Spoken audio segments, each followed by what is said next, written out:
আপোনালোকে গম পাইছে যে নগাঁও জিলা সমিতিৰ অন্তৰ্গত নেমচু আমাৰ কাঞ্চনপুৰ আঞ্চলিক কমিটিখন আজি গঠন কৰিছোঁ।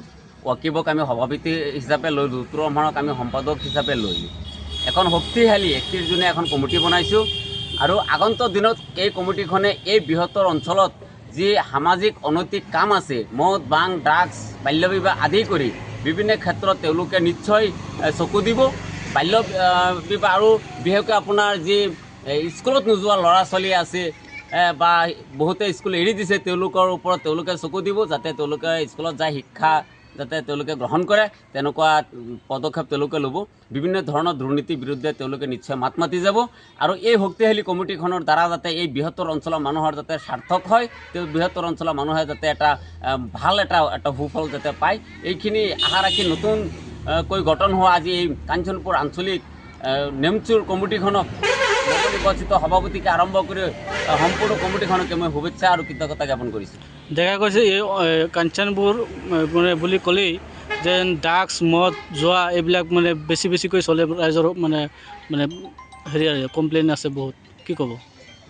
নাই চাওক, ইতিমধ্যে আপোনালোকে গম পায়, আপোনালোকে নিউজ বজাইছে যে বৃহত্তৰ অঞ্চলত যি ড্ৰাগছৰ এটা ৰমৰমীয়া বেহা। আমি যিখিনি সভা পাতি আছোঁ এই সভাৰ ওচৰে পাঁজৰে যিখিনি মানুহ আছে তেওঁলোকে গম পায় ইয়াত বহুত ভাৰ ড্ৰাগছ ব্যৱসায়ী ধৰা হৈছে, বিভিন্ন ধৰণৰ বিচাৰ আজাৰ কৰা হৈছে, প্ৰশাসনৰ হাতত গঠাই দিয়া হৈছে, তেওঁলোকক জেল হাজতত প্ৰেৰণ কৰা হৈছে, বিভিন্ন সচেতনমূলক মানে কমিটি বনোৱা হৈছে, সজাগতা সভা দিয়া হৈছে, বিভিন্ন পদক্ষেপ লোৱা হৈছে, কিন্তু আজিলৈকে এইখিনি বন্ধ কৰিবলৈ সক্ষম হোৱা নাই।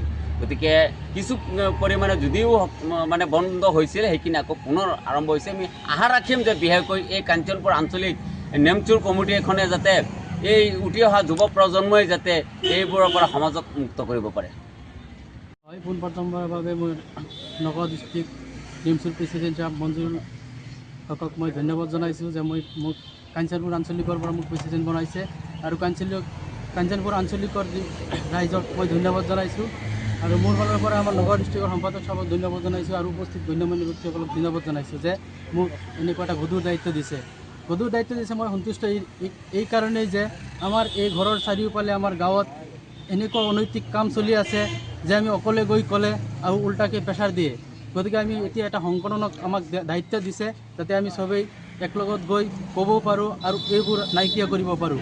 আমাৰ ঘৰৰ চাৰিওফালে এনেকুৱা অৱস্থা হৈছে যে এতিয়া ইন ফিউচাৰত যে এনেকুৱা অৱস্থা হ'ব ঘৰে ঘৰে ড্ৰাগছ মাফিয়া হৈ যাব, ঘৰে ঘৰে ড্ৰাগছ বিক্ৰী কৰা ধৰিছে, তেনেকুৱা যেন অনুভৱ হৈছে আমাৰ। গতিকে আমি বহুত আগত সচেতন হৈও আমি নোৱাৰিছোঁ এতিয়া আৰু সংগঠনক দিছে যদি আমি সংগঠনৰ ফালৰ পৰা চেষ্টা কৰি যাতে আমি এইবোৰ নাইকিয়া কৰিব পাৰোঁ সেইকাৰণে আমি এটা পদক্ষেপ ল'ম বুলি মোক প্ৰতিশ্ৰুতি দিছোঁ আপোনালোকক। আৰু আমাৰ যিটো 31 জনীয়া শক্তিশালী কমিটিটো হৈছে চবেই যদি লগে সহযোগিতা কৰে তেনেহ'লে মই ভাবোঁ যে এইবোৰ আমি নাইকিয়া কৰিব পাৰিম।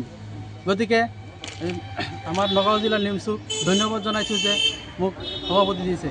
গতিকে মই এইখিনি কৈ মোৰ বক্তব্য সামৰণি মাৰিছোঁ।